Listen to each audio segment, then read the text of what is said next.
நன்றி, நன்றி, நன்றி மூர்த்தி, நன்றி மூர்த்தி. நண்பர்கள் அனைவருக்கும் என்னுடைய அன்பான பணிவான வணக்கம். என் பெயர் ஜான். நான் ஒரு குடிநோயாளி. எல்லாமல்ல இறைவனோட அருளாலையும் தோழமையில இணைந்து செயல்படுவதால் நான் பெற்றுக்கொள்ளக்கூடிய அனுபவம் தந்த நம்பிக்கையாலையும் இன்னைக்கு ஒரே ஒரு நாள் நான் குடிக்கல, தெளிவா மனநிறைவு அமைதியா வாழ என்னாலான எல்லா முயற்சிகளையும் செய்து கொண்டிருக்கின்றேன். நண்பர் செல்வராஜ் குறிப்பிட்டது போல கோயம்புத்தூர் ஒருங்கிணைப்பு மனசாட்சியின் தீர்மானத்தின் அடிப்படையில ராத்திரி 9 to 10 நடத்துற இந்த ஆன்லைன் மீட்டிங்ல நாம 24 மணித்துளிகள் ஒரு நாள் 24 hours a day அப்படின்ற புத்தகத்துல இருந்து ஒவ்வொரு நாளும் ஒவ்வொரு பக்கமாக எடுத்து வாசித்து விளக்கம் பார்த்து கலந்தாய் சேர்ந்து கூட்டத்தை நடத்தி கொண்டிருக்கின்றோம். அதன் தொடர்ச்சியாக இன்றைக்கு நாம அடைந்திருக்கிற பக்கம் ஆகஸ்ட் மாதம் 20ஆம் நாள். இந்த ஆகஸ்ட் 20ஆம் நாளுக்கான சிந்தனையை முதல்ல வாசிச்சுட்டு அதுக்கப்புறமாக அதனுடைய விளக்கத்துக்கும் கலந்தாய்வும் கடந்து செல்வோம். ஆகஸ்ட் 20 சிந்தனையை வாசிப்பதற்கு நண்பர் செல்வராஜ பணிவோட கேட்டுக்கொள்றேன். Audio Selvaraj, August. Thank you sir, thank you. 24 மணி துளிகள் ஒரு நாள், 24 hours a day. August 20. A A தோழமையின் இன்றைய சிந்தனை. இறையருட் பேராற்றலின் அருவமான இயக்கத்தை தங்களுள் உணர்வு பூர்வமாக உணர்ந்தது தங்களது வாழ்வின் மிக முக்கியமான உண்மை என நூற்றுக்கணக்கான மக்கள் கூறுகின்றார்கள். ஏன் நம்பிக்கை கொள்ள வேண்டும் என்ற கேள்விக்கான சக்தி வாய்ந்த காரணத்தை சிந்திக்க அவர்களது நம்பிக்கையுடனான கூற்று நம்மை தூண்டுகின்றது. கண்ணுக்கு புலப்படாமல் இந்த பிரபஞ்சத்தையே இயக்கும் ஒரு பேராற்றலை சாதாரணமான முறையில் நம்புவதன் மூலம் தங்கள் பிரச்சனைகளை வெகு சுலபமாக நம் சக மனிதர்கள் தீர்த்து கொள்வதை காணும் போது நாம் இறையொரு பேராற்றலை சந்தேகிப்பதை நிறுத்தியாக வேண்டும் என்பது புரிய வருகின்றது. நமது அறிவு சார்ந்த கருத்துக்கள் செயலாற்றவில்லை, ஆனால் இறை தத்துவம் செயலாற்றுகின்றது. ஒவ்வொரு மனித மனதின் ஆழத்திலும் இறையருட் பேராற்றல் குறித்த ஒரு அடிப்படை கருத்து கண்டிப்பாக இருக்கு. நம்மிலும் உயர்ந்த ஒரு சக்தியின் மேல் கொள்ளும் நம்பிக்கை மனித வாழ்வில் ஆற்றி வரும் அற்புதங்கள் மனித இனத்தை போன்றே பழமை வாய்ந்தவை. இந்த பிரபஞ்சத்தை இயக்கும் இறை பேராற்றலை நம்ப தயாராக இருக்கின்றேனா? இன்றைக்கான தியானம் கடந்த கால தவறுகள், தோல்விகள் ஆகியவற்றின் நினைவில் அவற்றுக்கு அதிகமாக குடியிருத்தல் கூடாது. அனுபவித்த அவமானங்கள், குற்ற உணர்வுகள், பகைமை ஆகியவற்றை நினைத்தது போதும். இறையருட் பேராற்றலின் துணையோடு புதியதொரு சுய மரியாதையை எனக்குள் நானே கொண்டு வர முயற்சிக்க வேண்டும். என்னை நானே மதிக்காத வரையில் என் சக மனிதர்கள் என்னை கண்டிப்பாக மதிக்க மாட்டார்கள்.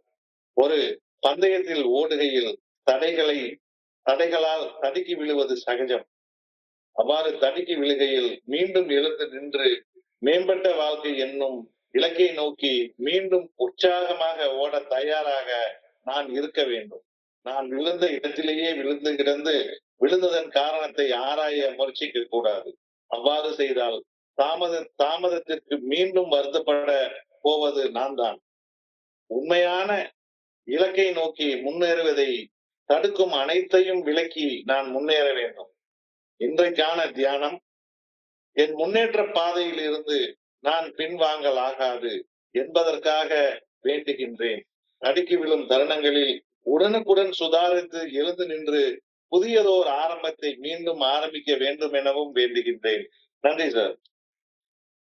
நன்றி, நன்றி, நன்றி, நன்றி செல்வராஜ், நன்றி செல்வராஜ். நண்பர்கள் அனைவருக்கும் மீண்டும் ஒரு முறை என்னுடைய அன்பான பணிவான வணக்கங்களை தெரிவித்துக் கொள்றேன். என் பெயர் ஜான். நான் ஒரு குடிநோயாளி. எல்லாமல்ல இறைவனோட அருளாலையும் தோழமையில இணைந்து செயல்படுவதால் நான் பெற்றுக்கொள்ளக்கூடிய அனுபவம், தெம்பு, நம்பிக்கை ஆகியவற்றாலும் இன்னைக்கு ஒரே ஒரு நாள் நான் குடிக்கல, தெளிவா மன நிறைவா அமைதியா வாழ என்னாலான எல்லா முயற்சிகளையும் செய்து கொண்டு இருக்கின்றேன். நம்ம தோழமையில நம்மளுடைய இலக்கு என்பது இறையர் பேராற்றலை உணர்வு பூர்வமாக உணர்வது. இந்த வழிமுறைகளை பின்பற்றியதன் பலனாக ஒரு ஆன்மீக விழுப்புணர்வு. இதுதான் நம்மளுடைய இறுதி இலக்கு.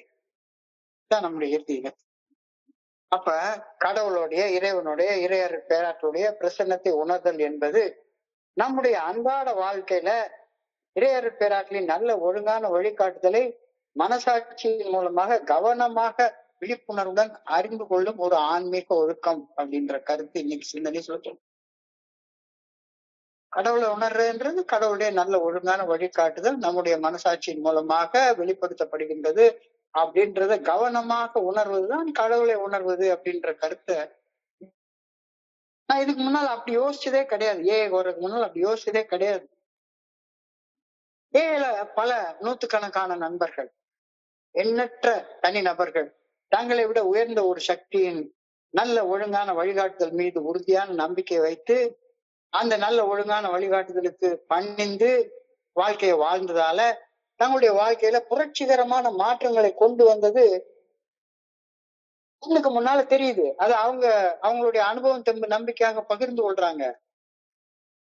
அவருடைய பகிர்வுகளை கேட்கும் போது நம்பிக்கையின் சக்திக்கு ஒரு வலுவான ஒரு சாட்சியம் ஒரு சான்று கிடைக்குது. So when many hundreds of people are able to say that the consciousness of the presence of God, presence of the good orderly direction of God in their lives today is the most important fact in their lives, they present a powerful reason why we should have faith. கண்ணுக்கு முன்னால பாக்குறோம் நூத்துக்கணக்கான மக்கள் அவங்க கடவுளுடைய நல்ல ஒழுங்கான வழிகாட்டுதலுக்கு பணிந்து வாழ்ந்ததால வாழ்க்கையில புரட்சிகரமான மாற்றங்களை கொண்டு வந்திருக்காங்க. அப்ப நம்ம எதுக்கு நம்பணும் அப்படின்ற கேள்விக்கு ஒரு விடை தானாக கிடைக்குது. இறையருள் பேராற்றலின் அருவமான இயக்கத்தை தங்களுக்குள் உணர்வு பூர்வமாக உணர்ந்தது தங்களுடைய வாழ்க்கையில மிக முக்கியமான உண்மை என்று எண்ணற்ற நண்பர்கள், நூற்றுக்கணக்கான ஆயிரக்கணக்கான நண்பர்கள் பகிர்றாங்க.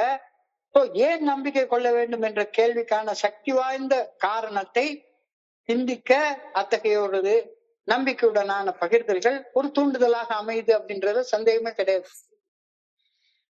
இந்த ராத்திரி கேட்கிறப்ப இந்த பகிர்தல்கள் எல்லாம் கேட்கிறப்ப நமக்கும் நம்பணும், நல்லா வாழணும் அப்படின்ற தூண்டுதல் நல்லா வருது, தானா வருது. So this principle highlights the value of transformative life experiences instead of relying strictly on intellectual and scientific arguments. மனசு என்ன பண்ணும்? பகுத்தறிவு கொண்டு ஆராய்ச்சி பண்ணிட்டே உட்கார்ந்துருக்கும். ஆராய்ச்சி பண்ணிட்டே உட்கார்ந்துட்டே இருந்தோம்னா வாழ்ற நேரங்கள் கடந்து போயிட்டே இருக்கும். ஆராய்ச்சி பண்ணாத, நல்ல ஒழுங்கான வழிகாட்டுதல தேடல் என்பது உள்ளவரை வாழ்வு ருசி இருக்கும் அப்படின்ற கருத்து மறுபடியும் அழகா சொல்லப்பட்டிருக்கிறது. நான் குடிச்சிட்டு இருந்த காலத்துல இந்த நல்ல ஒழுங்கான வழிகாட்டுதல் என்னுடைய மனசாட்சியின் மூலமாக வெளிப்படுத்தப்படுகின்றது அப்படின்றது அப்பவும் எனக்கு இருக்கதான் செஞ்சது. எப்பவாச்சும் குடிக்கணும்னா மனசாட்சி சொல்லு, வேண்டாண்டா இந்த வேலையை ஏன் செய்யற, நேத்துதான் அவ்வளவு அவமானப்பட்டிய, இன்னைக்கு போய் ஏன் குடிக்கிற அப்படின்னு மனசுக்கும் மனசாட்சிக்கு இடையில ஒரு போராட்டம் எனக்குள்ளார எப்பவும் நடந்துட்டே இருக்கும். ஒரு தப்பான வீட்டுக்குள்ளார போறதுக்கு முன்னால பணத்தையும் செலவு பண்ணி ரிஸ்க் எடுத்து இது தேவையா, போகாதன்னு மனசாட்சி சொல்லும். ஆனா மனசு கேட்கவே கேட்காது. நான் குடிச்சிட்டு இருந்த காலகட்டத்திலயும் இறையருள் பேராட்டுடைய நல்ல ஒழுங்கான வழிகாட்டுதல் என்னுடைய மனசாட்சியின் மூலம் வெளிப்படுத்தப்பட்டு கொண்டுதான் இருந்துச்சு. ஆனால் என்னுடைய மனசுல நான் வாழ்றது நல்ல வாழ்க்கை அப்படின்னு உறுதியாக தப்பாக நம்பியதால் சரியான நம்பிக்கையை வந்ததே என்னால முடியல. ரொம்ப நிறைய மூத்த நண்பர்கள் நான் பாக்குறேன். அவங்க இந்த இறைவனுடைய நல்ல ஒழுங்கான வழிகாட்டுதல் இந்த 12 படிகள் அடங்கிய மீட்படையும் செயல் திட்டத்தின் மூலமாக வழங்குறத நம்பவே மாட்டேங்கிறாங்க. அதெல்லாம் வேண்டாங்க. எதுக்கு போர் ஸ்டெப்பு, எதுக்கு மிட் ஸ்டெப்பு, எதுக்கு நாம கடவுள்கிட்ட வேண்டணும், எதுக்கு நாம காயப்பட்ட மனிதர்கள் லிஸ்ட் போட்டு பார்க்கணும், பரிகாரம் செய்ய தயாராக இருக்கணும், எதுக்கு தொடர்ந்து அகட்டாயம் செய்யணும், இதெல்லாம் தேவையே இல்லாத வேலை அப்படின்னு என்னுடைய ஏற்கனவே நான் நல்லா தானே வாழ்ந்துட்டு இருக்கேன், எவ்வளவு சர்வீஸ் பண்றேன்,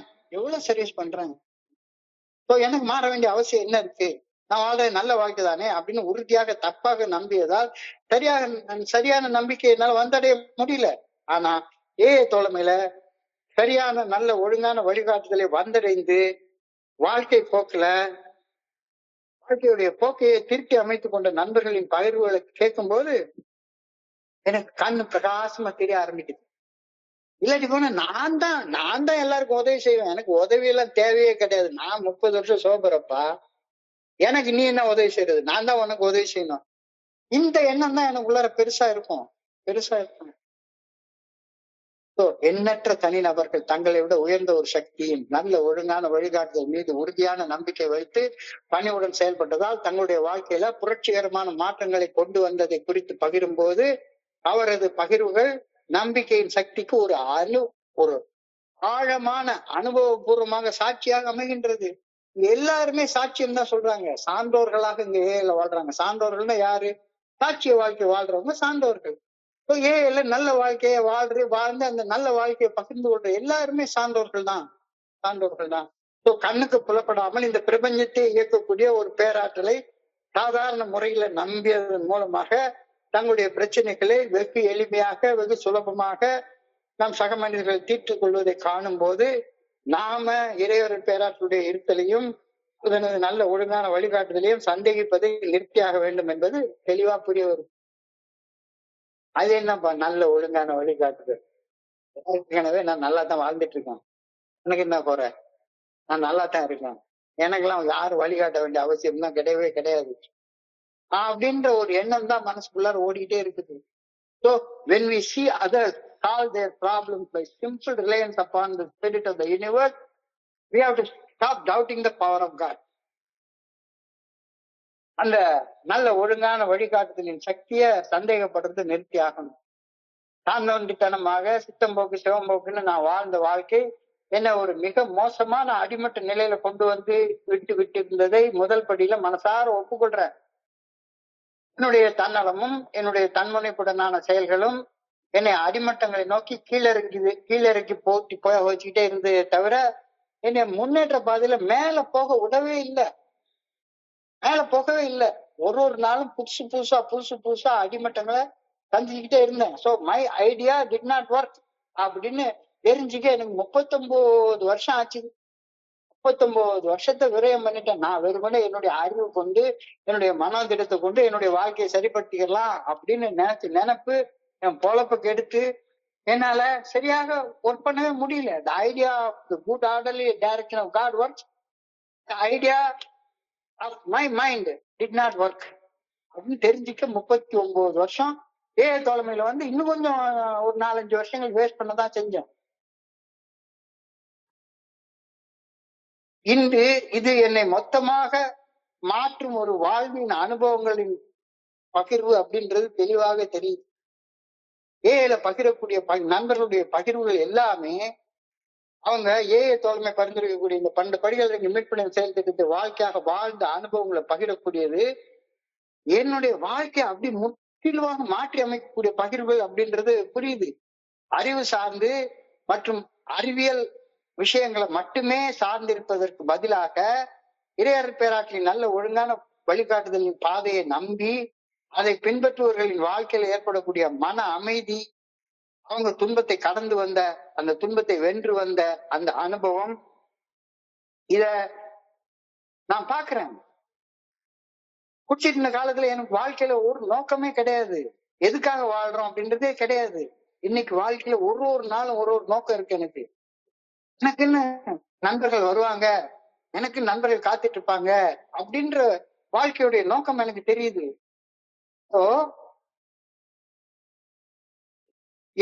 என் வாழ்க்கையில என் கண்ணு முன்னால மாற்றங்கள் நிகழ்றதை என்னால பார்க்கும்போது நான் நம்புவதற்கு சக்தி வாய்ந்த ஒரு வினையூக்கியாக, ஒரு கிரியா ஊக்கியாக என்னுடைய சக மனிதனுடைய பகிர்வுகள் அமைகின்றன அப்படின்றது எனக்கு புரியுது. 1 இல்ல 2 இல்ல, நூற்றுக்கணக்கான மனிதர்களுடைய பகிர்வுகளை நான் கேட்டேன். இந்த மாதிரி ஒவ்வொரு மனுஷனுடைய, ஏன் ஒரு சின்ன குழந்தையுடைய மனசுல கூட பேராற்றல் பிடித்த ஒரு அடிப்படை கருத்து நிச்சயமாக இருக்கும். அவர் இருக்காருன்னு சொல்லுவான், இல்லைன்னு சொல்லுவான், அவர் இப்படி இருப்பார்னு சொல்லுவான், கடவுளுக்கு இது வடிவம் சொல்லுவான், இது உருவம் சொல்லுவான். ஆனா கடவுளை பத்தி சிந்திக்காத யாருமே கிடையவே இந்த உலகத்துல கிடையவே கிடையாது. இறை மறுப்பாளர்கள் கூட இறைவனை குறித்து சிந்திக்க தானே செய்யறாங்க. ஒவ்வொரு மனுஷன், ஒவ்வொரு சின்ன குழந்தை மனசுக்குள்ளார இறையர் பேராற்றல் குறித்த ஒரு அடிப்படை கருத்து கண்டிப்பாக இருக்கும். இந்த அடிப்படை கருத்து உலகம் சார்ந்த சில கவன சிதறல்களால மறைக்கப்படலாம். ஆனா ஏதோ ஒரு வடிவத்துல மனிதர்கள் ஒவ்வொருவருக்குள்ளாரையும் அந்த ஆற்றலை குறித்த ஒரு கருத்து கண்டிப்பாக இருக்கும். கடவுளை பற்றி சிந்திக்காத மனிதர்கள் இந்த உலகத்திலே இருக்கவே மாட்டாங்க, இருக்கவே மாட்டாங்க. தங்களை ரொம்ப ரொம்ப நாஸ்திகர்கள், இறை மறுப்பாளர்கள் சொல்றவங்க கூட கடவுளை குறித்து சிந்திக்காம இருக்கிறது கிடையாது. உங்களுக்குள்ளார ஏதோ ஒரு கருத்து இருக்கும், ஏதோ ஒரு கருத்து இருக்கும், ஒரு நாமம் இருக்கும், ஒரு வடிவம் இருக்கும், ஒரு வடிவம் இல்லாததுன்னு இருக்கும், ஏதோ ஒண்ணு இருக்கும், ஏதோ ஒண்ணு இருக்கும். தன்னை விட உயர்ந்த ஒரு சக்தி குறித்து ஒரு கருத்து மனிதன் ஆழ் மனதில் இயல்பாகவே குடிகொண்டிருக்கும். துன்பம், வலி, வேதனை, துயரம், அகங்காரம், ஆணவம், உலகியல் நாட்டங்கள் எல்லாவற்றையும் இந்த கருத்து ஒரு ஒரு மனுஷனுக்கு மனுஷன் மாறுபட்டு இருக்கும். ஒரே கருத்து எல்லாருக்கும் இருக்குன்னு சொல்ல முடியாது, ஒரே கருத்து இருக்குன்னு சொல்ல முடியாது. அவன் அனுபவிச்ச துன்பம், வலி, வேதனை, துயரம், இது அவனுக்கு இருக்கிற அகங்காரம், அவனுக்கு இருக்கிற ஆணவம், அவனுக்கு இருக்கிற உலகியல் ஆசைகள், இது சம்பந்தப்பட்டு இந்த கருத்து மாறுபடும், மாறுபடும். ஆனா ஒரு கருத்து கண்டிப்பாக இருக்கும். இறைவர் பேராற்றலுடைய எண்ணம் இல்லாத மனிதர்கள் இந்த உலகத்துல இருக்கவே முடியாது, கண்டிப்பா இருக்கவே முடியாது. இந்த எண்ணம் மற்றும் அந்த எண்ணம் சார்ந்த சிந்தனைகள் ஒவ்வொரு தனி மனிதனுடைய ஆன்மீக நம்பிக்கையை கட்டி எழுப்புவதற்கு உள்ளுக்குள்ளார இருக்கும். நீ என்ன மாதிரியாக யோசிச்சுட்டு deep down in every man, every woman, every child is the fundamental idea of God. Deep down everybody யாராக இருந்தாலும் சரிதான், அவங்க எல்லார் மனசுக்குள்ளாரையும் இறையொரு பேராற்றல் குறிச்ச ஒரு கருத்து கண்டிப்பாக இருக்கும். என்ன கருத்துன்றது மாறுபட்டு இருக்கும். ஆனா கண்டிப்பாக எல்லாரும் இறைவனை குறித்து சிந்திக்காத மனிதர்கள் இந்த உலகத்துல கிடையவே கிடையாது. இறையர் பேராற்றல் குறித்த உணர்வு ஒவ்வொரு மனிதருக்குள்ளும் ஆழமாக இருக்கக்கூடிய ஒரு உணர்வு ஆகும். தன்னுணர்வு, ஆன்மீக விழிப்புணர்வு, தனி மனித மாற்றம் ஆகியன நமக்கு அப்பாற்பட்ட நம்மிலும் உயர்ந்த ஒரு சக்தியை தேடி சென்று அந்த சக்தி நல்ல ஒழுங்கான வழிகாட்டுதலுக்கு சரணடைவதால் இந்த மனசு எப்படி மாற்றம் அடையுது அப்படின்றத குறிச்சு இந்த இன்னைக்கு சிந்தனையில ரொம்ப ஆழமாக கொடுத்திருக்கிறாங்க. எல்லாருக்குள்ளாரையும் இருக்கும், எல்லாருக்குள்ளாரையும் இருக்கும். ஆனா அது சமூகம் சார்ந்து, மதம் சார்ந்து, அவனுடைய பொருளாதார நிலை சார்ந்து, அவன் வாழக்கூடிய சூழ்நிலை சார்ந்து, அவன் அனுபவிச்ச வலி, வேதனை, துன்பம், துயரத்தை சார்ந்து மாறுபட்டு இருக்கு. So faith in a power greater than ourselves and the miraculous demonstration of that power in the lives of our faith are acts as old as humanity. மனுஷன் பிறந்த காலத்துல இருந்தே இதை பத்தி யோசிக்க ஆரம்பிச்சிருக்கான். மனுஷன் பிறந்த காலத்துல இருந்து அவனுடைய பரிணாம வளர்ச்சியுடைய ஆரம்ப காலகட்டங்கள்ல இருந்து எல்லாருமே இதை குறித்து யோசிச்சிருக்காங்க. நம்மிலும் உயர்ந்த ஒரு சக்தியின் இயக்கம் குறித்த உண்மையை ஏற்பதால் உள்ளத்துக்குள்ளார உருவாகக்கூடிய நம்பிக்கை நம்முடைய மனித வாழ்க்கையில அன்றாடம் அற்புதங்கள் செய்கின்றன அப்படின்றது வெளிப்படையான உண்மை.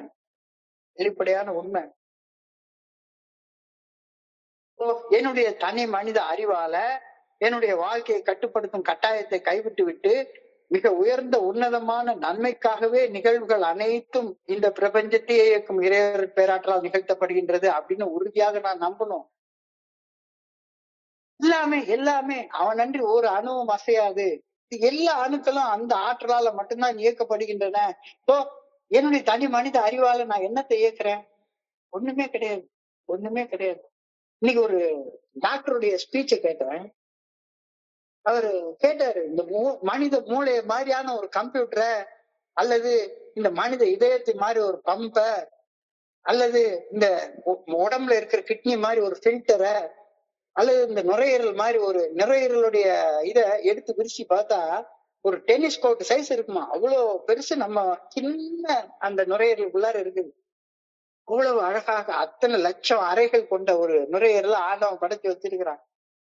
என்னுடைய தனி மனித அறிவால என்னுடைய நுரையீரலை கட்டுப்படுத்த முடியுமா? இதயத்தை கட்டுப்படுத்த முடியுமா? மூளையை கட்டுப்படுத்த முடியுமா? நரம்பு மண்டலத்தை, எலும்பு மண்டலத்தை, ஜீரண மண்டலத்தை கட்டுப்படுத்த முடியுமா? சோ என்னுடைய தனி மனித அறிவால் என்னுடைய வாழ்க்கையை கட்டுப்படுத்தும் கட்டாயத்தை கைவிட்டு விட்டு மிக உயர்ந்த உன்னதமான நன்மைக்காகவே நிகழ்வுகள் அனைத்தையும் இந்த பிரபஞ்சத்தையே இயக்கும் இறைவர் பேராற்றல் நிகழ்த்துகின்றது அப்படின்ற உறுதியான நம்பிக்கையை கொண்டு வந்து எனது இறுக்கமான எதிர்பார்ப்புகளை கைவிட்டு விட்டு வாழ்க்கையோட இயற்கையான ஓட்டத்தோட நானும் இணைஞ்சு பயணிக்க எனக்கு நம்பிக்கை தேவை.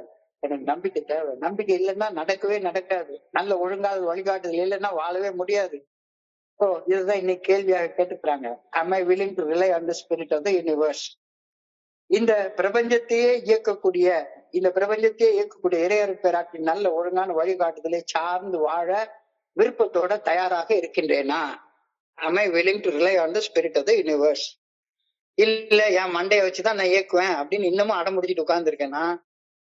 இல்ல இறைவனுடைய இயக்கம் மனசாட்சியின் மூலமாக வெளிப்படுத்தப்படுகின்றது அப்படின்றத நம்பி இறைவனுக்கு பணிஞ்சு நடக்க நான் தயாராக இருக்கின்றேனா? தயாராக இல்லைன்னா இன்னைக்கு தியானத்துக்கு கடந்து போ. நான் ஃபெலோஷிப் உள்ளார வர்றப்ப என்னுடைய கடந்த காலத்துல நான் செய்த தவறுகளின் குற்ற உணர்வு, தோல்வி மனப்பான்மை, வாழ்க்கையில தோத்து போயிட்டோம், இனிமே ஒண்ணுமே வாழ முடியாது அப்படின்ற தோல்வி மனப்பான்மை. ஸோ இதனால எனக்குள்ளார உருவாக்கி இருந்த அந்த குழப்பம் எக்கச்சக்கமா இருந்தது. ஸோ ஏகப்பட்ட அவமான உணர்வு. என்னடா அது கேவலமா, நம்ம இவ்வளவு படிச்ச மாதிரி இருக்கோம், எல்லாரோட மோசமான நிலைமையில இருந்துச்சுக்கோமே அப்படின்ற அவமான உணர்வுகளை பற்றி கொண்டிருந்ததுனால ஒரு வகையான எதிர்மறை சுழற்சியில சிக்கிதான் வாழ்ந்து கொண்டு ஒரு நெகட்டிவ் ஃப்ரேம் ஆஃப் மைண்ட்ல தான் வாழ்ந்து கொண்டே இருந்தேன். எதிர்மறை சுழற்சி அப்படின்னு சொல்லி negative frame of mind. So நான் செய்த ஒவ்வொரு தவறும் என்னுடைய தகுதியின் பிரதிபலிப்பாக நான் நினைச்சிட்டு இருந்தேன். நான் வாழ்றதுக்கே தகுதி இல்லாதவன், எனக்கெல்லாம் நல்ல வாழ்க்கை வாழையெல்லாம் முடியவே முடியாது அப்படின்னா நான் நினைச்சிட்டு இருந்தேன். ஸோ ஃபெலோஷிப்குள்ளார வந்த பிறகுதான் நான் செய்த ஒவ்வொரு தவறும் எனது தகுதியின் பிரதிபலிப்பு அல்ல, மாறாக தவறு, நான் அனுபவித்த வலி, வேதனை, துன்பம், துயரம், இதெல்லாம் ஒரு கற்றல் அனுபவமாக, ஒரு பட்டறிவாக உணர்ந்து இந்த வாழ்க்கையில நான் முன்னேறி போறதற்கு அவைகளை ஒரு படிக்கல்லாக பயன்படுத்திக்கணும் அப்படின்ற கருத்து இன்னைக்கு சொல்லப்பட்டிருக்கிறது. சுய வெறுப்பால உந்தப்பட்டால் என்னால் நிலையான வளர்ச்சி அடையவே முடியாது. வாழ்க்கையை நான் வெறுத்து உள்ளுக்குள்ளார என்னடா இவ்வளவு குற்றம் செஞ்சேன், பாவம் பண்ணிட்டேன், இவ்வளவு காலத்தை வேஸ்ட் பண்ணிட்டேன், விரயம் பண்ணிட்டேன், என்னுடைய ஆற்றலை விரயம் பண்ணிட்டேன் அப்படின்னு இருந்தேன்னா சரிதான், பாசிட்டிவா என்னால வாழவே முடியாது. என்னுடைய கடந்த காலத்தை உள்ளபடியே ஏற்றுக்கொள்ளும் மனப்பக்குவத்தை அடையும் போது என்னை வருத்து மனச்சுமை என்ற பாரத்திலிருந்து என்னுடைய கவனத்தை மாற்றி என்னுடைய எதிர்காலத்தை அர்த்தமுள்ளதாக மாற்றிக்கொள்ள எனக்கு முடியும். எப்ப உன்னுடைய குற்ற உணர்ச்சி, கவலை, பயம் இதுல இருந்து நீ வெளிவரணும். கடந்த காலத்துல செய்தது எல்லாமே எஸ், ஆமா நான் தான் செஞ்சேன், நான் தான் காலத்தை வேஸ்ட் பண்ணேன், ஆனாலும் அதை நினைச்சே கவலைப்பட்டுட்டே இருந்து நிகழ்காலத்தை வேஸ்ட் பண்ண கூடாதுல்ல. So I should not dwell too much on the mistakes, faults and failures of the past. அதெல்லாம் முடிஞ்சு போச்சு. I should not dwell too much on the mistakes, faults and failures of the past. Be done with the shame, remorse and contempt of yourself. வெட்கம், மன வருத்தம், என்னையை இகழ்ந்து கொள்ளும் நிகழ்ச்சி ஆகியவற்றிலிருந்து விடுபட அறிவுபூர்வமாக தீர்மானிப்பது சக்தி வாய்ந்த முதல் படியாகும். வெட்கம்லாம் வேண்டாம், மன வருத்தம் வேண்டாம், என்னையே இகழ்ந்து கொள்ளக்கூடிய இகழ்ச்சி வேண்டாம். என்னையவே இகழ்ந்து கொண்டே இருக்கிறது எப்ப பார்த்தாலும், நான் ஒரு புழு, ஒரு பூச்சி, ஒண்ணுக்கு லாயக்கு இல்லாதவன், நான் வீணாக்கிட்டேன், நான் விரயம் பண்ணிட்டேன், நான் ஒரு குடிகாரன் அப்படின்னு என்னை நானே இகழ்ந்து அவமானத்தை திரும்ப திரும்ப திரும்ப திரும்ப அடுத்தவங்களுடைய கவனத்தை ஈர்க்கிறதுக்காக என்னுடைய அவமானத்தை மைக்கு முடிச்சு முன்னால் நின்று பேசுறது தேவையில்லை. வெட்கம், மன வருத்தம், என்னையை இகழ்ந்து கொள்ளும் நிகழ்ச்சி ஆகியவற்றிலிருந்து விடுபட அறிவுபூர்வமாக தீர்மானிப்பது ஃபெலோஷிப்ல சக்தி வாய்ந்த முதல் படியாகும். நான் முதல் படியவே என்னை அவமானப்படுத்திக்கணும்னு நினைக்கிறேன். அவமானத்திலிருந்து விடுபடுவதற்கான படியாக அதை நான் பார்க்கவே இல்லை. ஸோ என்னுடைய வெட்கம், என்னுடைய மன வருத்தம், எனக்கு நானே ஏற்படுத்தி கொண்ட இகழ்ச்சி, இந்த பாரமான உணர்வுகளிலிருந்து விடுபட என்னுடைய உள்ளார்ந்த அடையாளத்தை எனது செயல்களில் இருந்து பிரித்து என்னுள் இருக்கும் அந்த சுய விமர்சனத்தை செயலிழக்க செய்து என்னை நானே மன்னித்துக் கொள்ளும் பழக்கத்தை முனைப்புடன் நான் கடைபிடித்தாக வேண்டும். அதாவது நடத்தையை அடையாளத்திலிருந்து பிரித்தல் அப்படின்னு ஒரு கருத்தை இன்னைக்கு தியானத்துல சொல்றாங்க. நடத்தையை அடையாளத்திலிருந்து பிரித்தல். ஆமா, ஒரு குடி நோயாளி நானே சொல்லிக்கிறேன். நான் ஒரு குடி நோயாளினா குடிச்சுட்டு தானே இருக்கணும். நானு அப்ப என்னுடைய அடையாளம் குடிநோயாளி, ஆனா என்னுடைய நடத்தை அந்த அடையாளத்திற்கு மாறாக இன்னைக்கு அமைகிறது. நடத்தையை அடையாளத்திலிருந்து பிரித்தல். ஆமா, நான் செய்த செயல்கள் எல்லாமே வெட்கம் வேதனை தரக்கூடிய செயல்கள் தான். வெட்கம் என்ற குறைபாடு நான் குறைபாடு உள்ளவன் அப்படின்னு நம்ப வைக்குது. அதனாலதான் நான் குறைபாடு உள்ளவனாக எப்பவுமே என்னைய ப்ரொஜெக்ட் பண்ணி பார்த்துட்டே இருக்கிறேன். அதே சமயம் குற்ற உணர்வு, வருத்தம் ஆகியன என்னுடைய கடந்த காலத்தில் நான் செய்த செயல்களின் மீது தானே கவனத்தை செலுத்திட்டே இருக்கு. நிகழ்காலத்தின் மீது கவனத்தை செலுத்தாம கடந்த காலத்தின் மீது என்னுடைய கவனத்தை செலுத்திட்டே இருக்கு. இன்னைக்கு வெட்கப்படுறதுக்கான ஏதாவது ஒரு செயலை செஞ்சியா? இன்னைக்கு செஞ்சா வெட்கப்படு, இன்னைக்கு செஞ்சா வெட்கப்படு. நேற்றுக்கு செஞ்சதுக்கு ஏற்கனவே வெட்கப்பட்டாச்சே, முடிஞ்சு போச்சே. அதுக்கப்புறம் இன்னமும் ஏன் உட்கார்ந்து வெட்கப்பட்டுட்டே உட்கார்ந்துருக்க? நடத்தையை அடையாளத்திலிருந்து பிரித்தல். Separate behaviour from identity. இது psychological term. Separate behaviour from identity. நடத்தை அடையாளத்திலிருந்து பிரித்தல். வெட்கம் என்னை குறைபாடு உள்ள மனுஷன் அப்படின்னு நம்ப வைக்குது. அதே சமயம் குற்ற உணர்வு, வருத்தம் ஆகியன என்னுடைய கடந்த காலத்தில் நான் செய்த செயல்கள் மீதே கவனம் செலுத்துறதுனாலதானே வெட்கம் வருது. வேற எனக்கு வருது வெட்கம்? இன்னைக்கு நான் ஒண்ணும் செய்யலையே. So separate behavior from identity. Stop saying I am a bad person. Instead, practice saying I did something I regret, but I am learning from that. என்னைய கெட்ட மனுஷன் அப்படின்னு சொல்லிக்காத. நான் சில கெட்ட செயல்களை என்னுடைய கடந்த காலத்துல செய்தேன். அது எனக்கு இன்னைக்கு அனுபவமாக இருக்குது. அந்த அனுபவம் இன்னைக்கு நல்ல மனுஷனாக என்னைய வாழ வைக்குது அப்படின்னு சொல்லு. அப்ப அதனால ஏற்படக்கூடிய பலன் என்ன? This addresses mistake without attacking my infinite worth. எவ்வளவு மதிப்பு மிக்க ஒரு மனுஷன், ஆனா எப்ப பார்த்தாலும் உட்கார்ந்து நான் அடுத்தவங்களை என்பால ஈர்க்கிறேன் அப்படின்னு சொல்லி பார்த்து அவமானத்தையே பேசிட்டே உட்கார்ந்துருக்கேன். அவமானத்தை, அசிங்கத்தை மட்டுமே பேசிட்டு உட்கார்ந்துருக்கேன்.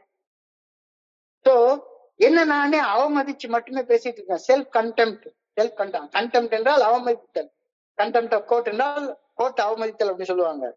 So name and dismantle the self contempt. என்ன நானே அவமதிக்கிறது, எந்தெந்த விஷயங்களை நான் அவமதிக்கிறத பார்த்து அது எல்லாத்தையும் உடைச்சு தூர போடு. Name and dismantle every self contempt. என்னையே நான் ஏன் அவமதித்துக் கொள்கிறேன் என்பதை, அதற்கான காரணத்தை கண்டுணர்ந்து ஒரு நாள் ஒண்ணு நீ அவமதிச்சு பேசிக்காத. விவேகானந்தர் அழகா சொல்றாரு, உன்னை நீ குறைச்சு சொல்லவே சொல்லாத. நீ கடவுளுடைய பிள்ளை, கடவுளுடைய படைப்பு. உன்னை எந்த இடத்துலயும் அவமானப்படுத்தக்கூடிய வகையில பேசாத. Stop saying I am a bad person. Instead, practice saying I did something I regret, but I have learned the lesson. Necessary lesson, and I have stopped doing that bad act. அதை நான் நிறுத்திட்டேன். அதனால இன்னைக்கு நான் என்னைய நானே அவமதிச்சு கொள்ள வேண்டிய அவசியமே கிடையாது. என்னையே நான் ஏன் அவமதித்துக் கொண்டிருக்கிறேன் என்பதை கண்டுணர்ந்து அதிலிருந்து நான் மீண்டு வர வேண்டும். என்னையே நான் முட்டாளு, மதிப்பற்றவன் அப்படின்னு அழைத்துக் கொள்வதை உணரும் போது ஒரு கணம் நிறுத்து. என்கிட்ட யாராச்சும் ஒரு தவறு செய்த நண்பன் நான் தவறு செஞ்சுட்டேன்னு சொன்னேன்னா அவனை உடனே ஜெயில அடைக்கிறது உள்ள நான் என்ன ஜட்ஜா ஜெயில அடைக்கிறதுக்கு? அப்படி கிடையாதுல்ல. ஒரு தவறு செய்த நண்பன், அவனை நான் எப்படி நடத்தணும், அப்படி என்ன நான் நடத்தி கொள்ள முயற்சி பண்ணணும். நான் ஏன் உட்காந்து மயக்க பிடிச்சிட்டு எப்ப பார்த்தாலும் என்ன நான் முட்டாளு, ஒன்னத்துக்கு பிரயோஜனம் இல்லாதவன், எதுக்கும் லாயக்கு இல்லாதவன் அப்படின்னு பேசிட்டே அலையிறது? அப்படியே சொல்லித்தரவே இல்லை. ஒரு நிமிஷம் கூட சொல்லித்தரவே இல்லை. என்னை நானே வெறுக்கும் சுழற்சியை நான் நிறுத்த வேண்டும். இது ஒரு சைக்கிள் மாதிரி, புதமணல் மாதிரி. நிறைய மூத்த நண்பர்கள்ட்ட கூட இதை நான் பாக்குறேன். ரொம்ப மூத்த நண்பர்கள்ட்ட கூட நான் பாக்குறேன். தங்களை தாங்களே அவமதிச்சு, அவமானப்படுத்தி, தங்களுடைய வெட்கத்தை, வேதனையும் மட்டுமே பேசிட்டே அலையிறது. அது நிறுத்து. அது வேண்டாம்னு இன்னைக்கு தியானத்துல ரொம்ப அழகாக சொல்லிருக்காங்க. சுய மன்னிப்பை முனைப்போட பயிற்சி செய். சுய மன்னிப்பை நீ செய்த தவறுகள் தான், இல்லைன்னு சொல்லவே இல்லை. ஒரு தடவை சொல்லிட்டல்ல, உன்னை நீயே மன்னிச்சுக்கோ. என்னுடைய தவறுகளின் உண்மையான தன்மையை ஒப்புக்கொண்ட பின்னர் அந்த தவறை திருப்பி செய்யாமல் அதற்கு பரிகாரமாக ஒரு நல்ல செயலை செய்யறதுதான் சுய மன்னிப்பு அப்படின்னு சொல்றாரு. இன்னைக்கு தியானத்துல அழகா ஒரு கருத்து சொல்லிருக்கிறாங்க. சுய மன்னிப்புன்னா என்ன? நான் 4வது 5வது படியில நான் செய்த தவறுகளை எல்லாம் பட்டியல் போட்டு பாக்குறேன். என்னுடைய தவறுகளின் உண்மையான தன்மையா கடவுள் சாட்சியாக ஒரு மனுஷன் முன்னால நான் ஒப்புக்கொள்றேன். ஒப்புக்கொண்டதுக்கு அப்புறமாக அந்த தவறை திருப்பி செய்யாமல் அதற்கு பரிகாரமாக ஒரு நல்ல செயல் செய்வதுதான் சுய மன்னிப்பு. நீ நல்ல செயல் செய்யாத வரைக்கும் மறுபடியும் தப்பையே திரும்ப திரும்ப திரும்ப திரும்ப சொல்லிக்கிட்டே இருந்தேன்னா உன்னை நீயே மன்னிச்சு கொள்ளலன்னா அர்த்தப்படும். இது என்னை நானே தண்டிக்க செலவிட்ட என் ஆற்றலை நேர்மறை மாற்றத்திற்கான உந்துதலாக மாற்றுகின்றது. ஒரு காலத்து ஆமா, என்னுடைய ஆற்றலை முழுக்க நெகட்டிவா செலவு பண்ணிட்டே இருந்தேன். இப்பவும் நெகட்டிவா செலவு பண்ணிட்டே இருக்கிறேன்னா என்னுடைய ஆற்றல் முழுக்க என்னை நானே அவமதித்துக் கொள்றது, என்னை நானே நிந்திச்சு கொள்றது, என்னை நானே கேவலப்படுத்திக் கொள்றது, இதுக்காக என்னுடைய ஆற்றலை முழுக்க செயல்படுத்திக்கிட்டே இருக்கிறேன். என்னை நானே கண்டித்துக் கொள்ள செலவிட்ட என்னுடைய ஆற்றலை நேர்மறை மாற்றத்திற்கான உந்துதலாக மாற்றுறதான தொடர்பை பரிந்துரைக்கக்கூடிய 12 படிகள் அடங்கிய மேற்பட்ட செயல் திட்டம். சுய மன்னிப்பு அப்படின்றது எவ்வளவு முக்கியமானது அப்படின்ற கருத்தை இன்னைக்கு தியானத்துல அழகாக சொல்றாங்க. நிகழ்காலத்தில் நிலை கொள்ளுங்கள், நிகழ்காலத்துல நிலை கொள்ளுங்கள். தனிமையிலும் அகத்தாய்வு செய்யப்படாத சிந்தனைகளிலும் அவமானம் செழித்து வளர்கின்றது. அவமானம் செழித்து வளர்கின்றது. Lives in isolation and unexamined narration. Unexamined narration. என்ன பேசுறோன்னே தெரியாம பேசிட்டே இருக்கிறது. Unexamined narration. Unexamined narration பண்ண பண்ண பண்ண பண்ண உன் மனசுக்குள்ளார அவமான உணர்ச்சி அதிகமா வளர்ந்துட்டே இருக்கு. செழிப்பா வளரும். சில இடங்கள்ல பார்த்தோம்னா சரிதான். தஞ்சாவூர் டிஸ்ட்ரிக்ட விட திருநெல்வேலி டிஸ்ட்ரிக்ட்ல வந்து ஒரு குறிப்பிட்ட ஏரியால ஒரு கிரவுண்ட் இடத்துல நெல் பயிரிட்டாங்கன்னா தஞ்சாவூர்ல எவ்வளவு வளருதோ அது மாதிரி 3 மடங்கு திருநெல்வேலியில வளரும்னு எங்க தாத்தா எல்லாம் சொல்லுவாங்க. தஞ்சாவூர்ல ஏரியா ஜாஸ்தி, ஆனா இங்க கொஞ்சம் ஏரியாவில அதிக மேனி பெறும் அப்படின்னு சொல்லுவாங்க. 1 மேனி 2 மேனி 3 மேனி பெறும் சாதாரணமா வர்றதை விட. அதே மாதிரி நீ வந்து என்ன நினைக்கிறோம் என்ன பேசுறோம்னு தெரியாம பேசிக்கிட்டே இருந்தேன்னா உன்னுடைய அவமானம், உன்னுடைய மனசுக்குள்ளார அவமானம் செழித்து வளர்ந்துருக்கும். தனியா உட்கார்ந்த முழுக்க நம்மள தனியா இருக்கவே முடியாது. தனியா இருந்தாலே பயமா இருக்கும். எங்கேயாச்சும் யாரு கூடயாச்சும் சேர்ந்து வாப்பா அவங்க கூட ஒரு டீ கடையில போயாச்சும் ஒரு டீ குடிச்சிட்டு வந்துடும் அப்படின்னு தோணுமே ஒளிஞ்சு தனியா உட்கார்ந்து இருந்தா பயமா இருக்கும். Isolation and unexamined narration. தனிமையிலும் அகத்தாய்வு செய்யாத சிந்தனைகளிலாலும் அவமானம் செழித்து வளர்கின்றது. அவமானத்தை செழித்து வளர்க்கறதுக்காகவா நான் குள்ளார வந்துட்டு உட்கார்ந்துருக்கேன்? இன்னமும் அவமான உணர்வுலதான் வாழ்ந்து கொண்டிருக்கேன். நான் வெட்கத்தின் உடல் ரீதியான அறிகுறிகளை உணரும் போது ஒளிந்து கொள்ளும் விருப்பம், பூனி குறி அந்த முதுகு வளர்ச்சி, கை கட்டி பூனி குறுகி நிக்கிறத உணர்ந்தா அதை எதிர்கொள்ள தயாராக இரு. நிமிர்ந்த நன்னடை, நேர்கொண்ட பார்வை, நாமாருக்கும் குடியெல்லாம் நமனை அஞ்சோம் அப்படின்ற வகையானது ஒரு துணிச்சல். வெட்கத்தின் உடல் ரீதியான பாடி லாங்குவேஜ் உனக்குள்ளார தெரியுது அப்படின்னு சொல்லி தெரிஞ்சா உடனே சுதாரிச்சுக்கோ. வெட்கம் வந்துட்டா உடனே என்ன பண்ணா, சின்ன குழந்தைகள் வெட்கப்பட்டா அப்படியே ஏதாச்சும் ஒரு ஸ்கிரீனுக்கு பின்னால ஒளிஞ்சு நின்றுட்டு பார்க்கும். ஆனா வெட்கம் போனதுக்கு அப்புறமா அது தானா வந்து சேரும். வெட்கத்தின் உடல் ரீதியான அறிகுறிகளை நான் உணரும் போது ஒளிஞ்சு கொள்ளணுன்ற விருப்பம், கூனி குறுகி நிக்கணும் அப்படின்ற ஒரு உடல் பாவனை, இதை உணர்ந்தா இம்மிடியேட்டா நிமிர்ந்த நன்னடை, நேர்கொண்ட பார்வை, கண்ணுக்கு கண் பார்க்க கத்துக்கோ. இது வந்து ஃபைட் ஆர் ஃபிளைட் மோட்னு சொல்லுவாங்க. Fight or flight mode. ஒண்ணு நீனா போட்டு சண்டை போட்டுட்டு இருக்கிறது, இல்லாட்டி போனா ஓடி ஒளிஞ்சுக்கிறது. போராடுதல் அல்லது தப்பி ஓடுதல். இது அவமானப்பட்டவங்க தான் இது மாதிரி செஞ்சுட்டே இருப்பாங்க. மனசுக்குள்ளார அவமானப்பட்டவனை பாருங்களேன், அவமான உணர்வு மனசுக்குள்ளார வளர்த்து கொள்றவன் வந்து ஒண்ணு உட்கார்ந்து போராடிக்கிட்டே உட்கார்ந்துருப்பான், இல்லாட்டி போனா தப்பிச்சு ஓடி போயிடுவான். எனக்கு இந்த வேலையே வேண்டாம், தப்பிச்சு ஓடி போயிடுவான். 2 இல்ல, போராடி பாரு. இல்லாட்டி போனா அவன் வஞ்சக நெஞ்சத்தானா இருந்தான்னு தெரியுதான். வஞ்சக நெஞ்சத்தார் கண்ணில் படாதவாறு நீங்குவது நல்ல நெறி, அதை தூர போயிரு. ஆனா உனக்கு வந்து அவமான உணர்வு ஒண்ணு கண்டினியூஸா போராட வச்சுட்டு இருக்கும், இல்லாட்டி போனா விலகி ஓட வச்சுட்டு இருக்கும். ஃபிளைட் ஆர் ஃபைட் மோட் அப்படின்னு சொல்லுவாங்க. So unless you respect yourself, you will not be respected by others.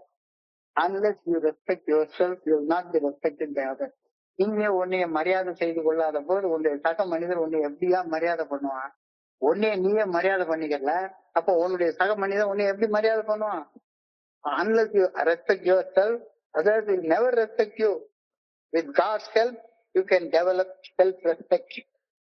சுயமரியாதை, சுயமரியாதை, ஸோ நான் ஒரு காலத்துல சுயமரியாதை என்பது இறை மறுப்பு கொள்கைன்னு நான் நினைச்சிட்டு இருந்தேன். இறை மறுப்பு கொள்கையை தான் நான் சுயமரியாதைன்னு நினைச்சிட்டு இருந்தேன். சுயம் என்பது இறைவனை குறிக்கக்கூடிய சொல். செல்ஃப் ரெஸ்பெக்ட் என்பது இறைவனுக்கு எனக்குள்ளார அருவமாக மறைவாக உள்ளிருந்து என்னை இயக்கக்கூடிய அந்த இறையர் பேராட்களுக்கு நான் கொடுக்கக்கூடிய மரியாதை தான் சுயமரியாதை அப்படின்னு நான் சொல்றேன். என்னுடைய உடம்புக்கு கொடுக்குற மரியாதை இல்லை, என்னுடைய வீணா போன அறிவுக்கு கொடுக்குற மரியாதை இல்லை, என்னுடைய உடம்பையும் அறிவையும் இயக்கக்கூடிய அந்த இறையர் பேராட்களுக்கு கொடுக்கக்கூடிய மரியாதை தான் சுயமரியாதை அப்படின்னு சொல்றோம். அந்த மரியாதையை நீ வளர்த்து கொள்ளல அப்படின்னு சொன்னா ஒரு உலகத்தை உன்னைய மதிக்கவே மாட்டான். unless you respect yourself, others will never respect you. With God's help, you can develop self-respect.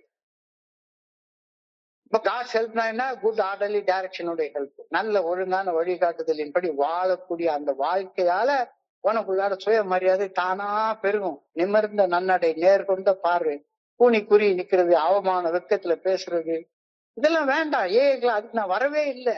அவமானத்துல பேசுறது, அசிங்கத்தை பேசுறது, அவமானத்தையும் அசிங்கத்தையும் குளோரிஃபைங் மை கேம், திரும்ப திரும்ப திரும்ப திரும்ப வெக்கம் கெட்டத்தனமா சொன்னதையே திருப்பி திருப்பி திருப்பி திருப்பி சொல்லிக்கிட்டே இருக்கிறது.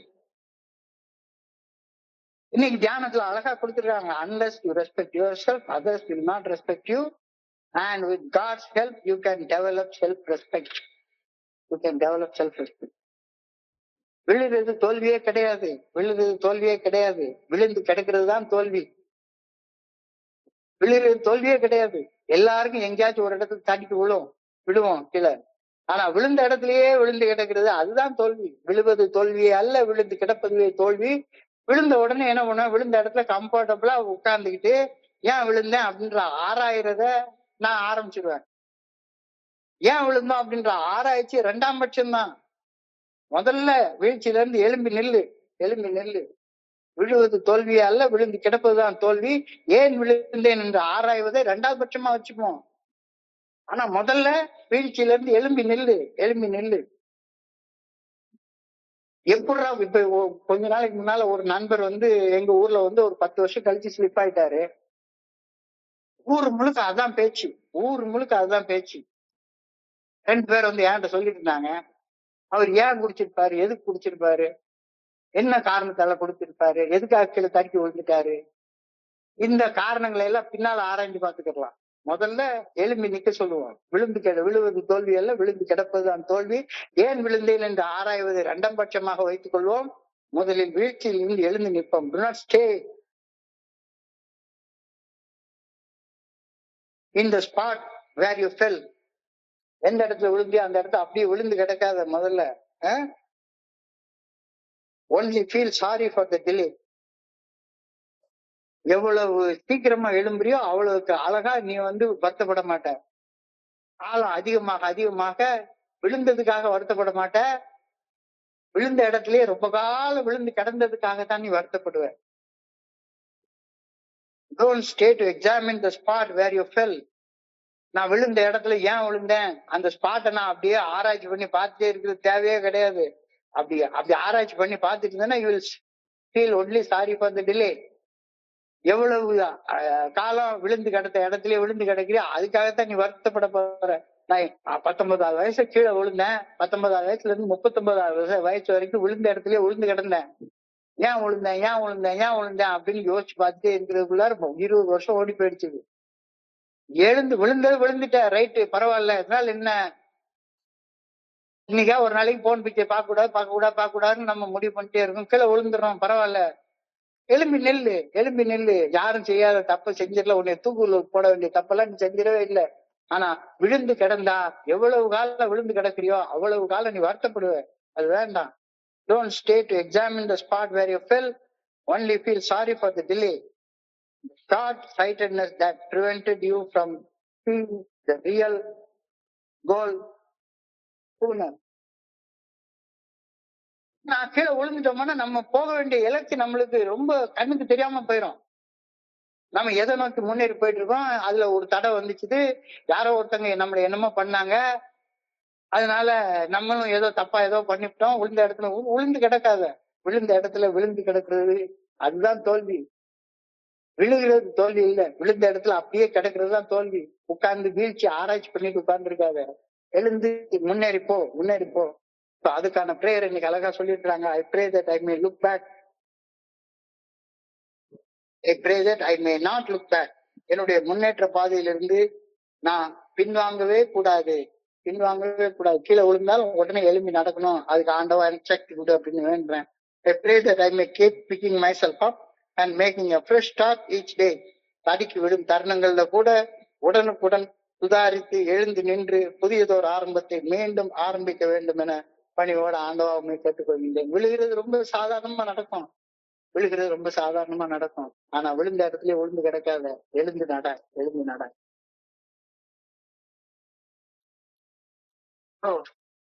இன்றைய சிந்தனையை மறுபடியும் ஒரு 2-5 நிமிஷத்துல சுருக்கமாக பார்ப்போம்.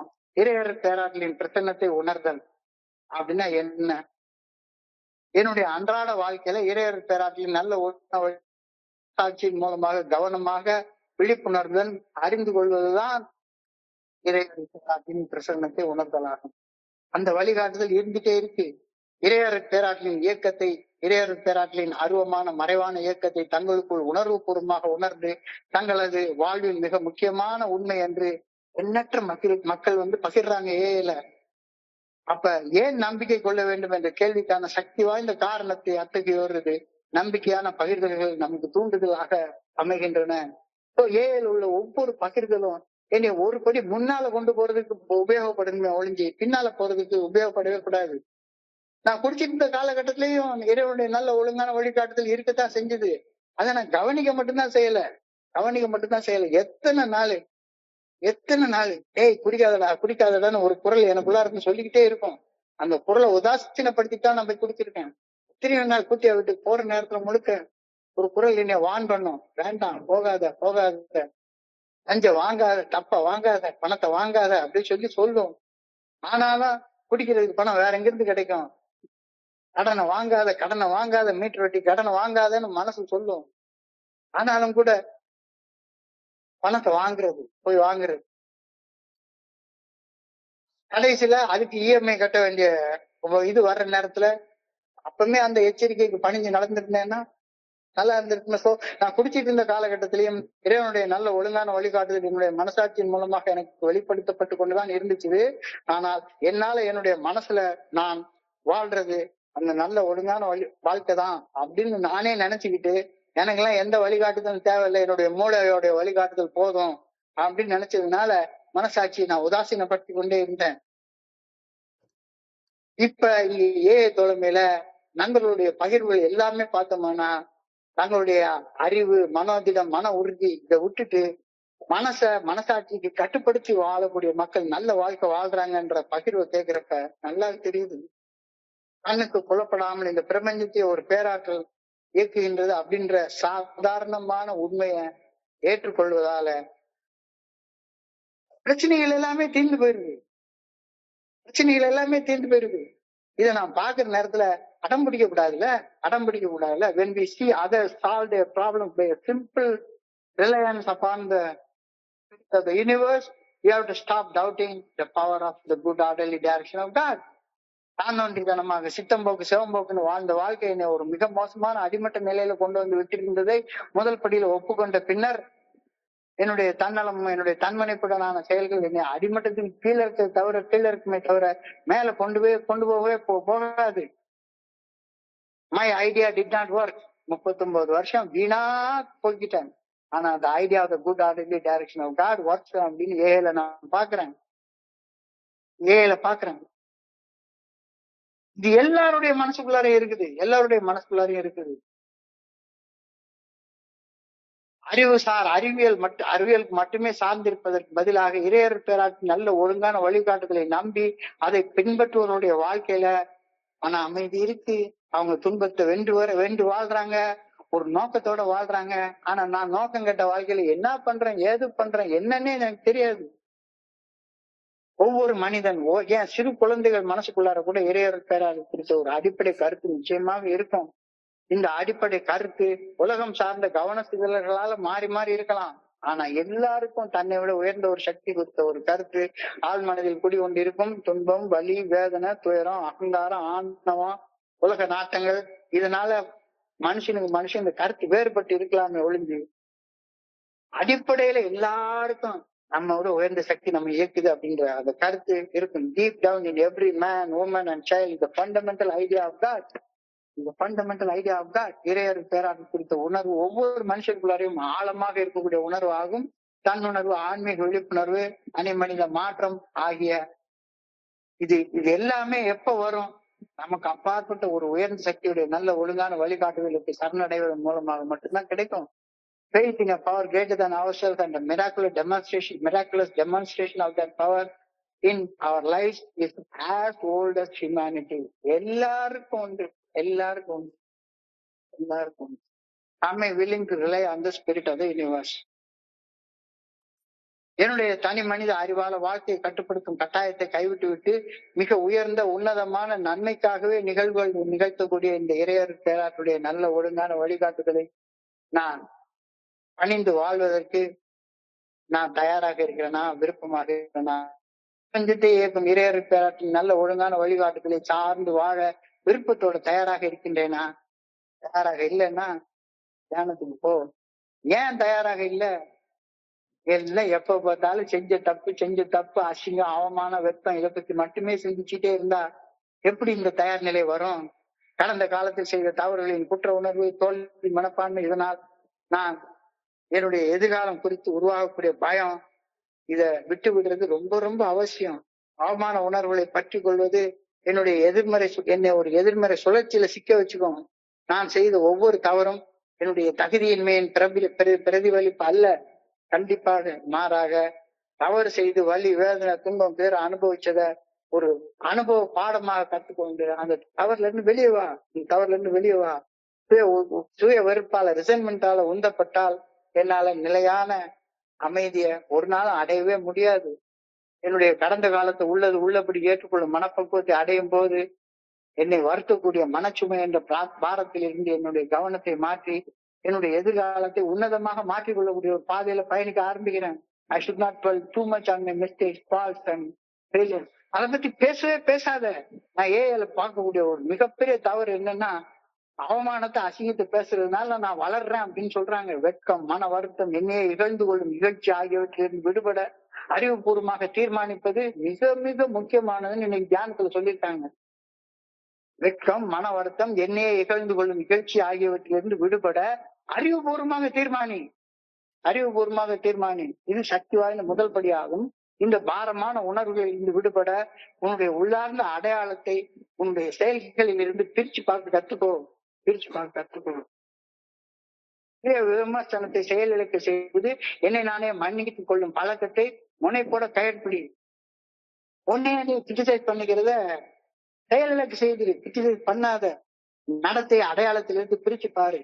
வெட்கம் என்னை குறைபாடு உள்ளவன் என்று நினைக்க வைக்கிறது. அதே சமயம் குற்ற உணர்வு, வருத்தம் ஆகிய என்னுடைய கடந்த காலத்தில் நான் செய்ய செயல்களின் மீதே கவனத்தை செலுத்த வைக்குது.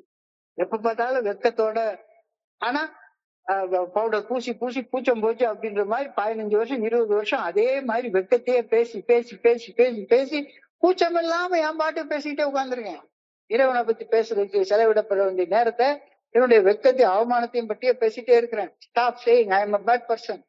Instead practice saying I did something I regret, but I have learned the lessons. இப்ப நான் செய்யல, அதனால வெட்கப்பட வேண்டிய அவசியம் இல்லை. So this allows and this addresses mistakes without attaching myself to infinite worthlessness. So என்னுடைய உள்ளார்ந்த சுய மதிப்பை குலைக்காமல் தவறுகளை சரி செய்ய நான் கத்துக்கிறேன். Name and dismantle self-contempt. என்னையே நான் அவமதித்துக் கொள்ள ஒரு நாள் அனுமதிக்காத. என்னையே ஒரு முட்டாளே, மதிப்பற்றவன் அப்படின்னு அழைத்துக் கொள்வதை உணரும் போது நிறுத்து. ஒரு தவறு செய்த நண்பன் என்கிட்ட வந்தான்னா அந்த நண்பனை எவ்வளவு உற்சாகப்படுத்தணும், அது மாதிரி என்ன நானே உற்சாகப்படுத்திக்க நான் கத்துக்கணும் அப்படின்னு சொல்லி அழகா சொல்றாங்க. சுய மன்னிப்பை முனைப்போட பயிற்சி செய். என்னுடைய தவறுகளின் உண்மையான தன்மையை ஒப்புக்கொண்டதுக்கு அப்புறமாக அந்த தவறை செய்யாமல் இருந்துவிட்டு அதற்கு பரிகாரமாக நல்ல செயல்கள் செய்வதுதான் சுய மன்னிப்பு அப்படின்றாரு. செல்ஃப் ஃபர்கிவ்னஸ்னா என்ன? அவரை திரும்ப செய்யாம இருக்கிறது தானே சுய மன்னிப்பு. தப்பான செயல் செய்யறதுக்கு பதிலாக அந்த செயல் செய்யற இடத்துல நல்ல செயலை செய்யறது தானே சுய மன்னிப்பு. இது என்னைய தண்டிக்க நானே செலவிட்ட அந்த ஆற்றலை நேர்மறையாக மாற்றிக்கொள்றேன். ஒரு தவறு செய்வதற்காக என்னுடைய ஆற்றலை செலவிட்டேன். இப்போ ஒரு நல்ல செயல் செய்யறதுக்காக அதே ஆற்றலை நான் பயன்படுத்துறேன். ராத்திரி 9:30 மணி டு 10:30 மணிக்கு இந்த செயல் செய்யறதுக்கு எவ்வளவு ஆற்றல் தேவைப்படுகிறது. இல்லாட்டி போனா 9:30 to 10:30 அழகா உட்கார்ந்து ஏதாச்சும் ஒரு தேவையில்லாத ஒரு படத்தை பார்த்துட்டு என்னுடைய நேரத்தையும் சக்தியும் ஆற்றலையும் நான் செலவு பண்ணிட்டே இருக்கலாம் நாள் முழுக்க. நிகழ்காலத்தில் நிலை கொள்ளுங்கள். தனிமையில் அகத்தாய்வு செய்யப்படாத சிந்தனைகளால் அவமானம் செழித்து வளர்கின்றது. அவமானம் ஏன் வருது? Shame thrives in isolation and unexamined narration. சும்மா அவன் பாட்டுக்கு என்னமோ பேசுறேன்னு சொல்லிட்டு பேசிட்டே உட்கார்ந்துருந்த அப்படின்னா அவமானம் செழிச்சு வளரும்.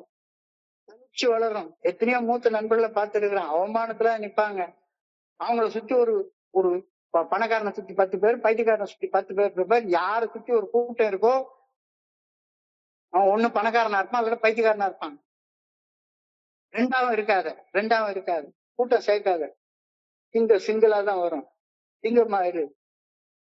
ரிக்கத்தின் உடல் ரீதியான அறிகுறிகளை உணரும் போது ஒளிந்து கொள்ளும் விருப்பம் வந்துச்சுதானா, கூனி குறுகி நிக்கணும் அப்படின்ற எண்ணம் வந்துச்சுதானா, அப்ப நினைச்சுக்கோ, நிமிர்ந்த நன்னடை நேர்கொண்ட பார்வை பூமியில் யாவருக்கும் நான் தப்பு செய்யல. ஒரு காலத்துல தப்பு செய்தேன், அதுல இருந்து கத்துக்க வேண்டிய பாடத்தை கத்துக்கிட்டேன்.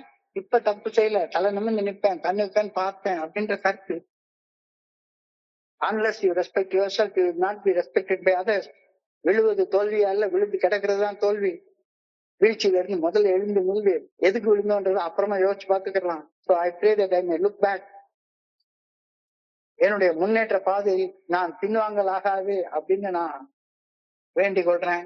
So I pray that I may keep practicing picking myself up and making fresh start each day. தடிக்கு விழுந்த தருணங்களில் எல்லாம் மீண்டும் உடனுக்குடன் சுதாரித்து எழுந்து நின்று புதியது ஆரம்பத்தை. இன்னைக்கு நான் தடிக்க விழுந்துட்டேன்னா உடனே எழும்பி நில்லு, புதிய பாதையில் ஆரம்பி. ஏன் தடிக்க விழுந்தேன் அப்படின்னு சொல்லிட்டு காரணத்தை ஆராய்ச்சி பார்த்துட்டுலாம் உட்கார்ந்து இருக்காத. ஸோ அழகான சிந்தனை, அழகான தியானம், அழகான பிரார்த்தனை.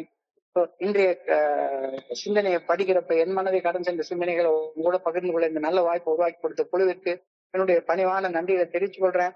பொறுமையாக கேட்ட ஒவ்வொரு நண்பருக்கும் என்னுடைய பணிவான நன்றிகள். இந்த இரவு பொழுது நண்பர்களுக்கு இனிமையான இரவாக அமைய இறைவனை பணியோட வேண்டிக் கொள்கின்றேன். நன்றி. வாழ்க வையகம், வாழ்க வளமுடன்.